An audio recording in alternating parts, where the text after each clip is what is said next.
আসসালামু আলাইকুম সবাইকে পরমন একাডেমির অনলাইন ক্লাসে স্বাগতম। তোমরা সবাই কেমন আছো? আশা করি ভালো আছো। আজকে তোমাদের সাথে নতুন একটা টপিক নিয়ে আলোচনা করব, যে টপিকটা হচ্ছে সংখ্যা পদ্ধতির বিয়োগ। কেমন? তো সংখ্যা পদ্ধতির বিয়োগ এই টপিকটা অনেকের কাছে কঠিন মনে হয়, তো তোমাদেরকে আজকে একটি সহজ নিয়মে শেখানোর চেষ্টা করব। যেই নিয়মটা তুমি যদি মনে রাখতে পারো তাহলে ইনশাআল্লাহ তোমাদের কাছে এই টপিকটা অনেক সহজ মনে হবে। কেমন? সো আজকে আমি তোমাদের সাথে প্রথমে যে টপিকটা আলোচনা করব সেই টপিকের নাম হচ্ছে বাইনারি সংখ্যা পদ্ধতির বিয়োগ। কেমন? সো বাইনারি সংখ্যা পদ্ধতির বিয়োগ কিভাবে কাজ করে বা বাইনারি সংখ্যা পদ্ধতি কাকে বলে সেই বিষয়গুলো তোমাকে আগে জানতে হবে। কেমন? তাহলে আমাদের এখানে যদি প্রশ্ন করা হয় বাইনারি সংখ্যা পদ্ধতি কাকে বলে, যেই সংখ্যা পদ্ধতি শুধুমাত্র দুইটি সংখ্যা 0 এবং 1 নিয়ে গঠিত তাকে আমরা বাইনারি সংখ্যা পদ্ধতি বলতে পারি। কেমন? তাহলে আমাদের এখানে বাইনারি সংখ্যা পদ্ধতি যদি বলা হয় কাকে বলে, তুমি লিখতে পারো যেই সংখ্যা পদ্ধতি মাত্র দুইটি মৌলিক সংখ্যা 0 এবং 1 নিয়ে গঠিত এবং যার ভিত্তি হচ্ছে 2 তাকে বাইনারি সংখ্যা পদ্ধতি বলে। কেমন? আর বাইনারি সংখ্যা পদ্ধতিতে আমরা মাত্র দুইটা অঙ্ক ব্যবহার করব, একটা হচ্ছে 0 আর একটা হচ্ছে 1। আর এখানে মাত্র দুইটা সংখ্যা, তাহলে আমাদের বাইনারি সংখ্যা পদ্ধতির বেস কত হবে? 2। কেমন? তাহলে একটা সংখ্যা পদ্ধতির বেস নির্ভর করে কিসের উপর? যে সংখ্যা পদ্ধতিতে মোট কয়টি অঙ্ক ব্যবহার করা হচ্ছে তার উপর। তাহলে আমরা যদি অক্টাল সংখ্যা নিয়ে কাজ করতে চাই, অক্টাল সংখ্যাতে মাত্র সংখ্যা ব্যবহার করা হয় 8টি, তাহলে আমাদের ওখানে বেস হচ্ছে 8। হেক্সাডেসিমাল সংখ্যায় তোমার অঙ্ক ব্যবহার করা হয় 16টি, তাহলে সেখানে বেস হচ্ছে 16। কেমন? তাহলে আমরা যখন বাইনারি সংখ্যা নিয়ে কাজ করব, বাইনারি সংখ্যাতে দুইটা অঙ্ক থাকবে, একটা হচ্ছে 0 আর একটা হচ্ছে 1। আর বাইনারি সংখ্যা পদ্ধতির বেস বা স্থানীয় মান কত? 2।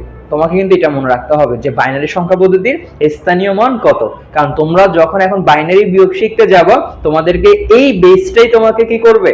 হেল্প করবে। কেমন? আর এখানে আমরা এখানে লেখা আছে কি প্রতিটি স্থানের জন্য আমরা যে সূত্রটা ব্যবহার করব সেটা হচ্ছে টু দি পাওয়ার n। মানেটা কি? মানেটা হচ্ছে যখন তুমি যে বাইনারি সংখ্যাকে ডেসিমেল সংখ্যায় রূপান্তর করবা, তখন বাইনারি সংখ্যার প্রত্যেকটার মান আলাদাভাবে বের করার জন্য তুমি যেই সূত্রটা ব্যবহার করবে সেটা হচ্ছে কি to the power n। To the power n এর মাধ্যমে বাইনারি সংখ্যার প্রত্যেকটার অঙ্কর তোমার আলাদা আলাদা করে মান বের করা সম্ভব। কেমন? সো আমরা সর্বপ্রথম আজকে শিখবো হচ্ছে বাইনারি বিয়োগ। আর বাইনারি বিয়োগটা শেখার জন্য তোমাকে জাস্ট দুইটা নিয়ম মনে রাখতে হবে। এই দুইটা নিয়ম মনে রাখলে তোমার কাছে বাইনারি বিয়োগ সবচেয়ে সহজ হবে। কেমন? সো আমি নিয়মগুলো লিখে রাখছি যে কোন নিয়মগুলো মানলে তোমার বাইনারি বিয়োগগুলো হয়ে যাবে। যেমন ধরো আমাদের এখানে লেখা আছে কি উপরের সংখ্যা যখন ছোট হবে তখন উপরের সংখ্যার সাথে বেস যোগ করতে হবে। মানেটা কি স্যার? যখন তুমি বাইনারি বিয়োগ করতে যাবা, যখন তুমি দেখবা উপরের সংখ্যা ছোট আর নিচের সংখ্যা বড়, তখন তুমি উপরের সংখ্যার সাথে কি করবা? বেস যোগ করে দেবা। কেমন? এখন এই নিয়মটা তোমার বাকি সব সংখ্যা পদ্ধতির জন্য কি সেম একইভাবে কি ব্যবহার করতে পারবা। মানে হচ্ছে অক্টালের ক্ষেত্রেও তুমি সেম ব্যবহার করতে পারবা এবং হেক্সাডেসিমালের ক্ষেত্রেও কি তুমি সেম ব্যবহার করতে পারবা। আর দ্বিতীয় নিয়ম হচ্ছে তারপর নিচের পরের সংখ্যার সাথে তোমাকে কত যোগ করতে হবে? 1 যোগ করতে হবে। মানেটা কি স্যার? আমি এই বিষয়টা তো তোমার লেখা আছে, তোমাকে আমি একটা সরাসরি ম্যাথ যদি তোমাকে আমি প্র্যাকটিস করাতে পারি তাহলে তোমার কাছে সেটা ইজি মনে হবে। কেমন? তো বাইনারি সংখ্যার বিয়োগের ক্ষেত্রে সাধারণ কয়েকটা বিয়োগ আছে যেটা তোমাকে নরমাল তুমি পারবা। কেমন? যেমন ধরো 0 থেকে তুমি যদি 0 কে বিয়োগ করো তাহলে 0 হবে। কেমন? যে বাইনারি বিয়োগের ক্ষেত্রে 0 থেকে 0 বিয়োগ করলে কত হয়? 0 হয়। 1 থেকে 0 বিয়োগ করলে কত হবে? 1 হবে। কেমন? আর 1 থেকে যদি 1 বিয়োগ করো তখন কি হবে? 0। তাহলে এই তিনটা বাইনারি বিয়োগ যে কেউ পারবে। কেমন? যে 0 থেকে 0 বিয়োগ করলে 0 হবে, 1 থেকে 0 বিয়োগ করলে 1 হবে এবং 1 থেকে 1 বিয়োগ করলে কত হবে? 0।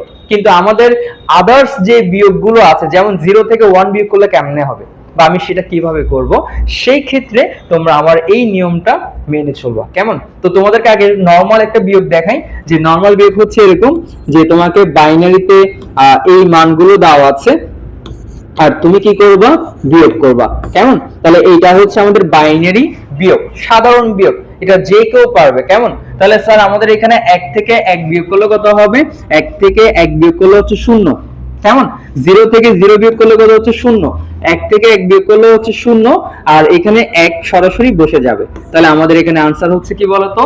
1 1002 কেমন, সরি 1000। তাহলে আমরা এই টাইপের বাইনারি বিয়োগগুলো যে কোনো স্টুডেন্টের কাছে কি মনে হবে, সহজ হবে।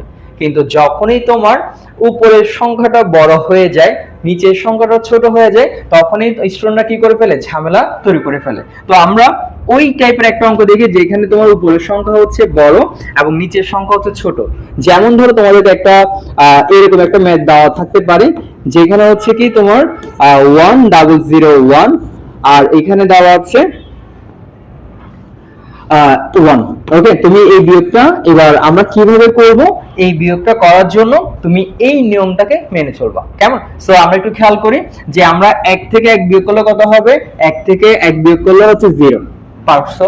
তারপর 0 থেকে 0 বিয়োগ করলে কত হবে, 0। ঠিক আছে, কিন্তু যখনই তুমি দেখবা তোমার উপরের সংখ্যা হচ্ছে ছোট আর নিচের সংখ্যা হচ্ছে বড়, তখনই তোমার বিয়োগ করার নিয়মটা এই নিয়মে মেনে চলবা। কেমন, তাহলে আমাদের এখন উপরের সংখ্যা হচ্ছে কত, 0 আর নিচের সংখ্যা হচ্ছে 1।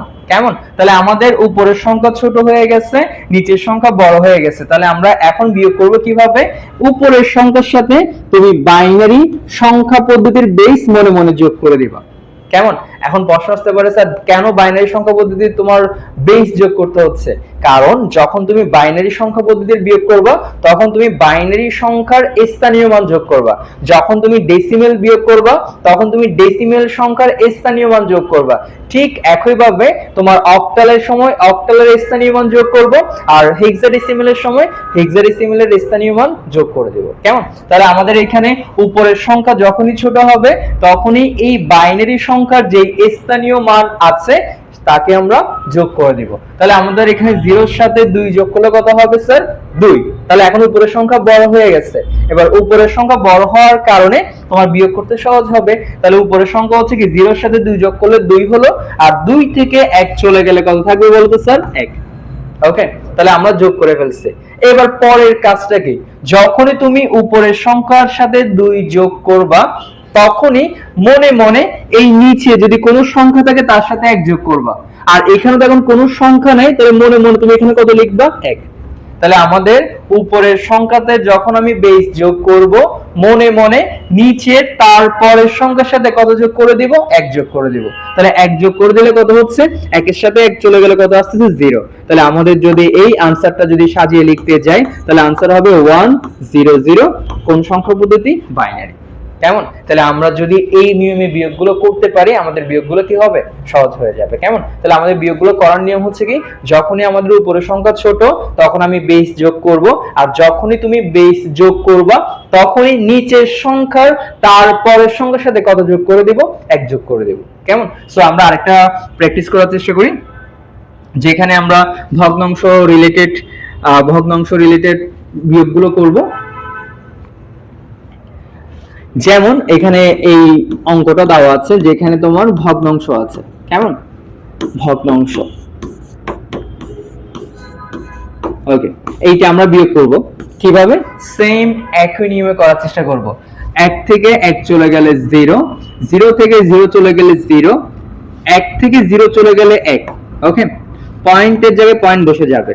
এখন তুমি খেয়াল করো স্যার উপরের সংখ্যা ছোট নিচের সংখ্যা হচ্ছে বড়, তাহলে আমরা বলেছিলাম যখনই তোমার বাইনারি বিয়োগ করতে যাব উপরের সংখ্যা যখন ছোট হবে উপরের সংখ্যার সাথে কি যোগ করবেন, বেস যোগ করবেন। তাহলে আমাদের এখানে বেস যদি যোগ করি তাহলে মনে মনে যোগ করব। কেমন, এগুলো হ্যাঁ এগুলো খাতে তুমি করবা না, এগুলো জাস্ট মনে মনে যোগ করবা, বা তুমি যদি অঙ্কগুলো প্র্যাকটিস করতে চাও তুমি একটা রাফ করে দেখতে পারো। কেমন, তাহলে উপরে যদি বেস যোগ করি 0 এর সাথে 2 যোগ করলে কত হবে, 2, আর 2 থেকে 1 বিয়োগ করলে কত থাকবে, 1।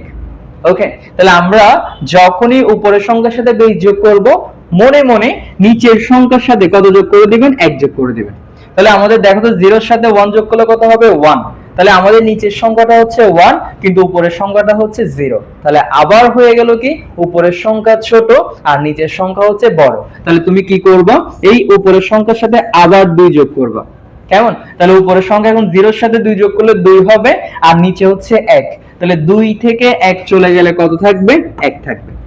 ওকে, তাহলে আমরা যখনই উপরের সংখ্যার সাথে বেস যোগ করব মনে মনে নিচের সংখ্যার সাথে আবার কত যোগ করে দিব, 1 যোগ করে দেব।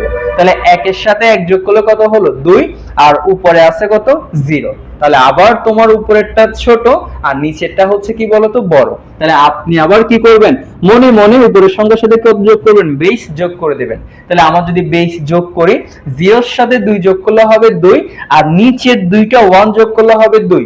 তাহলে 2 থেকে 2 যদি বিয়োগ করো তাহলে এখানে आंसर কত হবে, 0। তাহলে আমি যদি উপরের সংখ্যার সাথে বেস যোগ করি, মনে মনে এখানে আবার কি যোগ করবেন, 1 যোগ করবেন। আর আমরা জানি 1 থেকে 1 চলে গেলে কত থাকবে, 0।